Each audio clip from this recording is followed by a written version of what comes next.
성경으로 한자를 푸는 대구의 오집사입니다. 오늘은 비석 비자에 대해서 말씀드리겠습니다.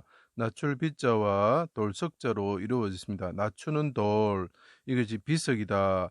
이것을 설명해 드리겠습니다. 해와 흰자, 흰 분이죠. 흰자이시면서 반석되신 분이 있다는 거죠. 그분은 하나님의 말씀이라는 거죠. 그 하나님이신 이스라엘 왕이신 예수님이 말씀이 육신이 되어 높은 하늘에서 낮은 자기 땅으로, 가나안이죠. 낮은 땅이라는 뜻입니다. 오셨다. 그분이 하늘의 높은 보좌에서 낮은 땅으로 낮추어서 오셨다. 왕께서 오셨다는 거죠. 자, 그분은 반석이다 하는 거죠. 반석, 돌이라는 거죠. 자, 하늘의 반석이신 분이 이 땅에 그 하찮은 돌로 오셨다. 이런 것을 나타내는 겁니다. 그 새를 준 포도원인 예루살렘에 오셨을 때에 그분이 예루살렘의 포도원에 오셨다는 거죠. 그런데 잘 보십시오. 그분은 말씀이시죠. 왈자죠. 말씀이신데 그분이 말씀의 십계명을 돌판에 새겨서 그들에게 주었죠. 그죠?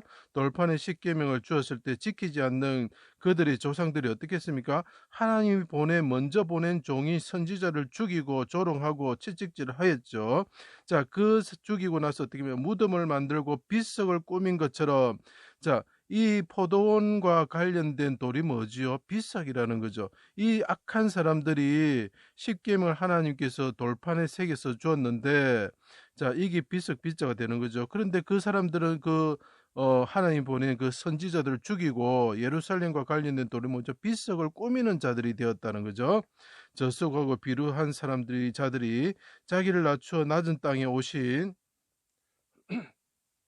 하나님의 아들을 보고 예루살렘 밖에서 십자가에서 옷을 벗기고, 그분 갑옷을 입지 않는 분이죠. 벌거벗으신 거죠. 삼시에 달고 피 흘리게 하였다. 피 흘리시는 주가 보이십니까? 왕이신데 피를 흘리시죠. 성전을 3일 만에 짓는 자여 하나님의 아들 이스라엘 왕이면 내려오라. 조롱을 받아 멸시와 천대를 받으시고 귀하게 여김을 받지 못하였다.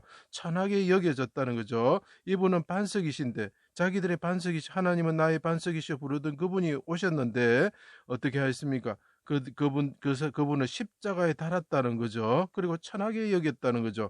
피골상정한 상태가 되어 해가 빛을 잃고 어둠이 임할 때 반석 대신 하나님께 내용을 아버지 손에 부탁합니다. 하나님께 그분이 부르짖는 거죠. 십자가에 계신 분이 부르짖습니다. 하나님, 나를 구원하여 주십시오 하고 반석 대신 하나님께 부르짖죠. 자, 해산하는 여인처럼 크게 소리치시고, 자, 해산하는 여인 하면 라헬을 생각하실 거고, 그분은 거기서 태어난 오른손에 아들이 있죠. 베냐민, 오른손으로 구원받는 아들이 있는데, 그때 어떻게 하면 야곱이 빗석을 세운다고 되어 있습니다. 그래서 그 부르짖을 때 관련된 게 뭐죠? 빗석이죠. 크게 부르짖으시고 자신과 자기 백성을 구원하여 주실 것을 간구하시고 운명하셨습니다. 십자가에 죽기까지 낮추어지셨던 것. 십자가에 죽기까지 낮추어지셨을 때에, 부르짖을 때에, 해산하는 연전 부르짖을 때 관련된 돌이 뭐라고요? 비석이라는 거죠. 자, 예루살렘 가까운 바위에 판 무덤에 모셔졌다. 그때 건축자들의 버린 돌처럼 비천한 돌처럼 되셨다라고 표현을 하고 있죠. 비천한 돌처럼 되셨을 때 어떻게 됩니까? 3일 만에 부활하셔서 성전을 지으실 분이 되는 거죠. 그래서 성전의 모퉁이의 머릿돌이 되셨다. 비천한 돌이셨는데 그분이 성전의 모퉁이 돌이 되셨다. 이 땅에 하나님의 집을, 베델을 만드셨다라는 거죠.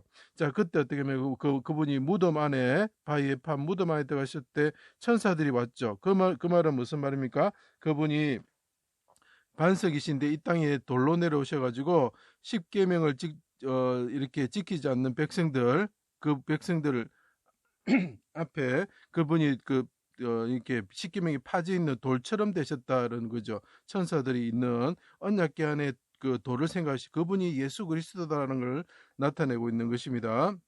자, 그때 하나님의 집 베델이 만들어졌다. 베델과 관련된 돌이 뭘까? 그럼 찾아보겠습니다.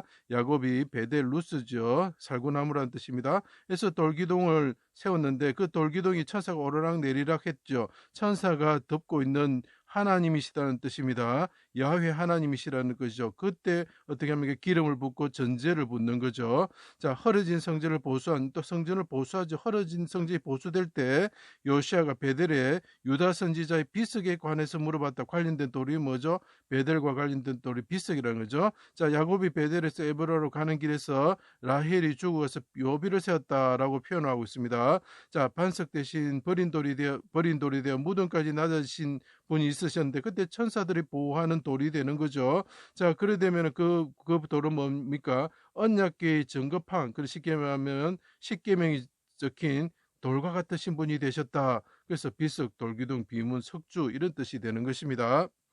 자, 다시 요약하게 드리겠습니다. 하늘에서 하나님이 성전이며 반석 대신 메시아 이스라엘 왕이 낮은 땅에 오셔서 피를 흘리시고 선지자의 비석을 꾸미는 자들에 의해서 멸시와 천대를 받으시고 십자가에 달리시기까지 낮아지셨을 때에 건축자들이 버린 돌처럼 되셔가지고 낮아지셨다는 거죠. 바위의 판무덤에 들어가기까지 낮아지셨습니다. 야곱이 베델에 세운 초라한 돌기둥 같았으나 천사가 오르내리는 돌이 되셨습니다. 그래서 전거판과 베델에 세운 돌기둥은 같은 거죠. 메시아를 상징하는 거죠. 하늘의 반석이신데 이 땅에서는 초라한 돌처럼 보인다는 거죠. 말씀 그 전거판이 뭡니까? 십계명인 하나님의 말씀이 적힌 돌인 거죠. 여기서 그래서 10과 열십과 이게 돌석자가 보이는 것입니다. 하늘에 오르셔서 성전의 모퉁이 돌이 되셨다라는 거죠. 자, 그래서 이것이 비석 빗자가 되는 것입니다. 제 강의를 들어주셔서 감사합니다.